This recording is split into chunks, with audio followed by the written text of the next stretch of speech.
My politics are pretty straightforward, really. I believe that if you look after the person next to you, then they'll look after you. And really those are the values that created the Labour Party.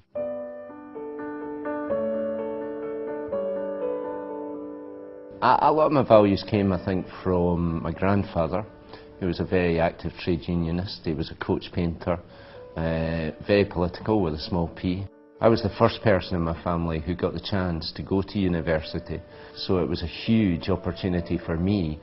And even today, although many more of our school leavers get to go to university, to my mind, it's still not enough of them. I've been able to do a lot of different jobs. I was a teacher, a physics teacher for about 7 years. I taught in Edinburgh, but I also taught for 2 years in Mozambique in Africa, at a time when there was a civil war and a drought, very difficult time for that country. But when I was first married, I lived in the biggest council scheme in Edinburgh, and there were a lot of tenant-related issues going on around there, and I got involved in those kind of politics. It was very, grassroots, mundane campaigning, but it was the things that made a difference to people. Well, for 12 years I was a campaigns manager for Oxfam here in Scotland, and very fortunate to get the opportunity to do short-term bits of work all around the world. The path is different for different people, but we should never allow barriers to stop folk moving forward in their own lives. When people get the chance to be all that they can be, everybody wins.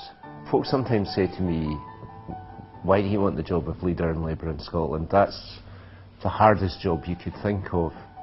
It's not the hardest job. Bringing up a family is a hard job. Doing shift work's a hard job. Trying to keep your house nice in a street where nobody else is doing that. And those are hard jobs that people are doing day in, day out. Politics should be about supporting them and helping them. I mean, I can imagine a Scotland which is better than the Scotland we have today, where every school leaver who wants an apprenticeship gets that opportunity, where more young people get the chance to go into higher education, to go to university. Mothers bringing up families on their own are able to find the childcare so that they can do a job, so that their living conditions are better than they are today. I can imagine all of that. Labour has to be on the side of that better Scotland that we can imagine, because we believe that we can make it real.